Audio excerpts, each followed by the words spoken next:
Bismillahirrahmanirrahim. Assalamualaikum warahmatullahi wabarakatuh, pemirsa. Apa kabarnya hari ini? Hari ini saya mau memberi penjelasan tentang apakah kalian sering didatangi kucing. Perhatikan bahwa mereka membawa pesan. Jika kondisi tersebut kamu alami, maka sebaiknya jangan dulu tergesa untuk jengkel, apalagi mengusirnya dengan semena-mena. Ingat, kucing itu salah satu makhluk Allah, ya. Rasulullah SAW saja amat menyayangi kucing. Sahabat Nabi juga yang bernama Abu Hurairah juga mencintai kucing. Lalu gerangan apa yang membuat kita sedemikian sampai hati menyakiti makhluk lucu yang satu ini? Mari bertafakur tentang kehadiran kucing di sekeliling kita. Yang pertama itu, kucing membawa pesan bahwa ada sebagian dari harta kita yang merupakan hak makhluk lain. Maka dengan dihadirkannya kucing tersebut, Allah memberikan kita kesempatan untuk memberikan sebagian dari harta kita. Yang kedua, sadari bahwa kamu itu sebetulnya manusia penyayang. Coba kamu renungkan, apakah kamu betul-betul tega membanting kucing, memukulnya dengan sapu? Jika otomatis itu kamu lakukan, maka kucing akan kapok kepadamu. Tapi ketika kucing itu datang berulang kali, kamu harus segera sadar bahwa dalam diri kamu terdapat kasih sayang yang begitu tinggi. Itu adalah karunia yang begitu besar. Yang ketiga, renungkanlah bahwa kehadiran kucing di sekitar kita merupakan pesan dari Allah bahwa kamu akan diberikan rezeki baru yang mungkin akan menjadi jalan keluar dari permasalahan hidup Anda. Jadi berkasih sayanglah dengan memberi kucing tersebut makanan. Bayangkan bahwa makanan yang kamu berikan itu menjadi umpan bagi datangnya rezeki besar yang selama ini menjadi doamu. Sayangilah kucing yang hadir dalam hidup kita. Resapi pesan mengapa Allah menghadirkannya kepada kita. Lalu perhatikan bagaimana berubahnya kehidupan kita setelahnya. Oke, teman-teman, siapa di sini yang penyayang kucing? Yang penyayang kucing, komen di kolom komentar. Masih kurang ya durasi waktunya. Tunggu ya pemirsa.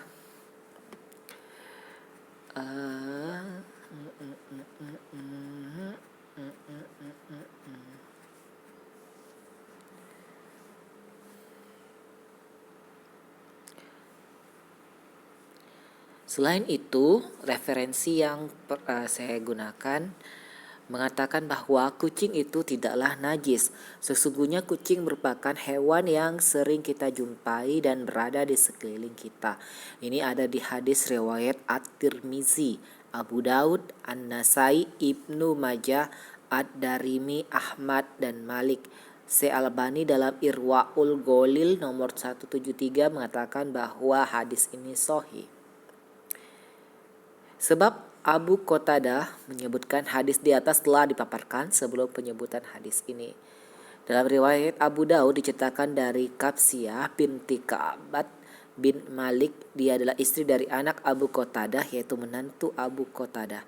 Wanita ini mengatakan bahwa Abu Qatadah pernah masuk ke rumah lalu dituangkanlah air wudhu padanya. Kemudian tiba-tiba datanglah kucing, bejana air wudhu lantas dimiringkan. Lalu kucing itu minum dari bejana tersebut. Abu Qatadah pun melihat wanita tadi merasa heran padanya. Abu Qatadah mengatakan, apakah engkau heran dengan tingkahku, wahai anak saudaraku? Wanita tersebut lantas menjawab iya. Setelah itu Abu Qatadah menyebutkan hadis ini. Kucing adalah binatang suci namun haram untuk dimakan. Kucing adalah binatang yang suci namun haram untuk dimakan. Ada suatu kaidah, segala hewan yang diharam dimakan termasuk hewan yang najis. Namun dalam penjelasan Nabi SAW ini ada pula hewan yang tidak dikatakan najis yang menyelisih kaidah tadi. Kucing memang pada dasarnya najis karena kucing haram untuk dimakan. Namun Nabi SAW memberi alasan yang tidak kita temui pada hewan lainnya, yaitu karena kucing adalah hewan yang biasa kita temui di sekitar kita.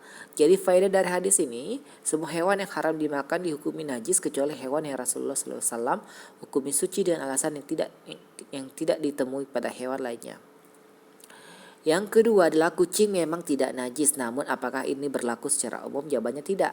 Kucing memang tidak najis pada air liurnya, segala sesuatu yang keluar dari hidungnya, keringat, bekas minum dan bekas makannya. Namun pada kotoran dan kencing dari hewan tersebut tetap dihukumi najis. Begitu pula darahnya dihukumi najis. Alasannya karena kotoran, kencing dan darah pada hewan yang haram dimakan juga dihukumi najis. Jadi segala sesuatu yang berasal dari dalam tubuh dari hewan yang haram dimakan dihukumi najis seperti kencing, kotoran, darah, muntahan, dan semacamnya. Jika kucing minum dari suatu wadah yang berisi air sebagaimana diceritakan Abu Qatadah, maka air tadi tidak dihukumi najis, baik kucing tersebut meminumnya dalam jumlah sedikit ataupun banyak. Alasannya, karena air yang ada di bejana Abu Qatadah tadi hanya sedikit yang digunakan untuk berwudu.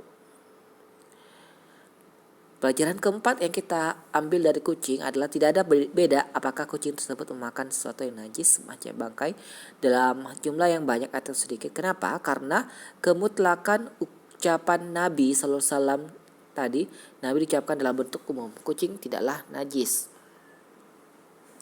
Sabda Nabi SAW mencakup baik kucing tadi makan sesuatu yang najis beberapa saat maupun sesudahnya dalam waktu yang lama. Jadi tidak boleh dikatakan tadi saya lihat kucing tersebut makan tikus lalu sekarang minum air dari bejana tersebut maka air ini dihukumi najis. Hal ini tidak demikian ya pemirsa. Yang kelima, pelajaran dari dalam hadis ini, maka benarlah kaidah yang biasa disebutkan oleh para ulama, al-musyaqqah tajibut taisir. Artinya, karena adanya kesulitan datanglah kemudahan. Allah telah menidakkan najis dari kucing karena kesulitan diperoleh yang sulit kita hindari, yaitu kucing adalah hewan yang selalu kita temui dan berada di sekitar kita. Seandainya kucing dihukumi najis, padahal dia sering meminum air, susu atau memakan makanan yang ada di sekitar kita, maka ini akan sangat menyulitkan. Oleh karena itu, karena adanya kesulitan semacam ini datanglah kemudahan, yaitu kucing tidaklah najis. Pelajaran keenam yaitu najis yang disulit dihindari dimaafkan jika kita tidak terkena najis tersebut. Sebagaimana pendapat sebagian ulama yang menilai darah itu najis, dan menurut pendapat yang lebih kuat darah tidaklah najis. Mereka mengatakan darah yang jumlahnya sedikit selain yang keluar dari kemaluan dan dubur dimaafkan. Yang ketujuh adalah tikus juga termasuk hewan suci namun haram dimakan. Alasannya sama dengan kucing karena tikus adalah hewan yang sering kita jumpai dan berada di sekitar kita.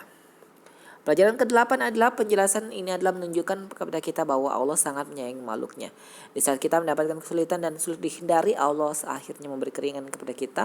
Bisa dikatakan sedemikian karena sabda Nabi SAW dalam hadis ini, kucing tidaklah najis, sesungguhnya kucing itu berada hewan yang sering kita jumpai dan berada di sekeliling kita. Jadi syariat Islam dibangun di atas rahmat, kemudahan dan penuh toleransi. Kaidah ini dapat pula kita telusuri pada firman-Nya, Allah menghendaki kemudahan bagimu dan tidak menghendaki kesukaran bagimu.